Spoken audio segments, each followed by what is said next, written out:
Hey everyone, welcome to Plants and Politics. There's so much good news today. I just have too much to share with you almost, if that's possible. So I want to let you guys know that U.S. District Judge Carl Nichols, who, by the way, was appointed by Donald Trump, ruled yesterday that Dominion Voting Systems lawsuit against Sidney Powell, Rudy Giuliani, and Mike Lindell will proceed. In a 44-page opinion, the judge rebuked arguments made by Trump's three amigos, basically, and he dismissed the idea that Powell's statements were simply opinion that were protected by free speech rights. Judge Nichols wrote, quote, "As an initial matter, there is no blanket immunity for statements that are political in nature. As the Court of Appeals has put it, the fact that statements were made in a political context does not indiscriminately immunize every statement contained therein. It is true that courts recognize the value on some level of imaginative expression or rhetorical hyperbole in our public debate, but it is simply not the law that provably false statements cannot be actionable if made in the context of an election." In regard to whether or not some of Powell's statements were verifiably false, the judge stated, quote, "This is not a close call." He then cited specific examples. Judge Nichols wrote, quote, "Powell has stated publicly that she has evidence from the mouth of the guy who founded Dominion, admitting that he can change 1 million votes, no problem at all. She told audiences that she would tweet out the video. These statements are either true or not. Either Powell has a video depicting the founder of Dominion saying he can change 1 million votes, or she does not. To take another example, Powell has stated that she could hardly wait to put forth all evidence on Dominion, starting with the fact that it was created to produce altered voting results in Venezuela for Hugo Chavez.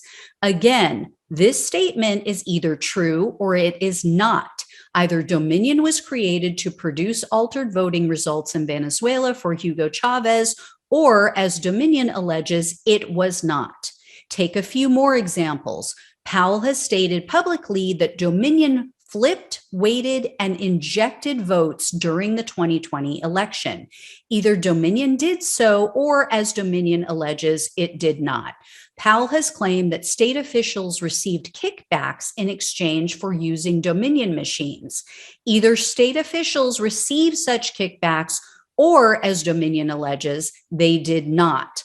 All of these statements and many others alleged in Dominion's complaint expressed or implied a verifiably false fact about Dominion. The judge also goes on to seemingly mock one of their expert witnesses in this opinion.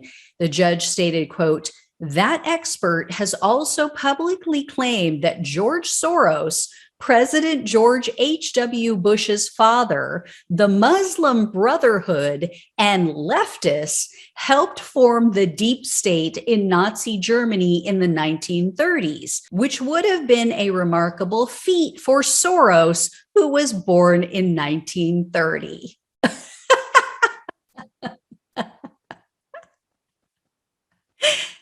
So the Judge Nichols also took a swipe at Mike Lindell.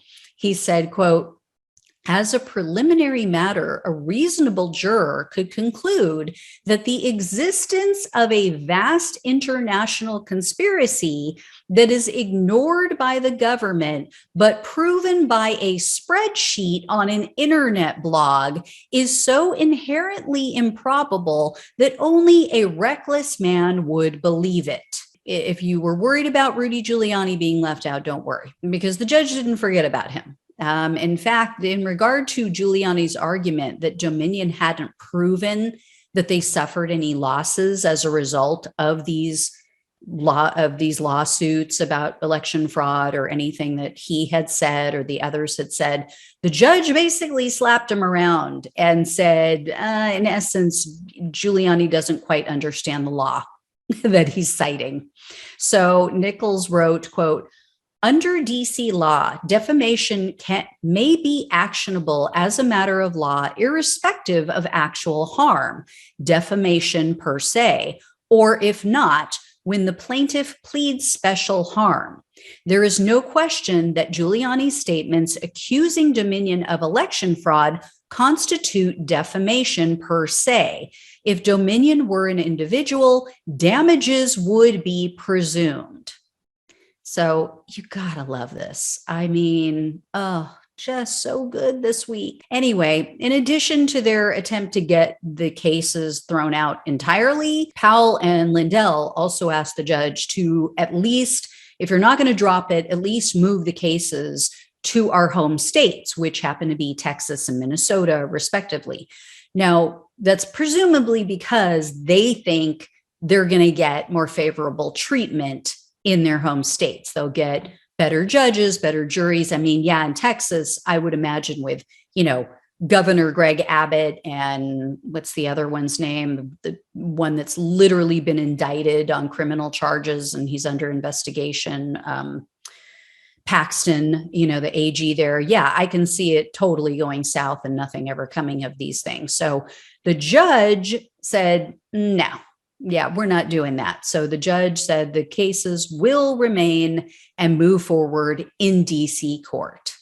So this week just keeps getting better and better. I'll let you know when I hear more. Thanks so much for watching and listening. Please head down to the description box, become a friend or supporter of the show. As always, take care, and I'll talk with you soon.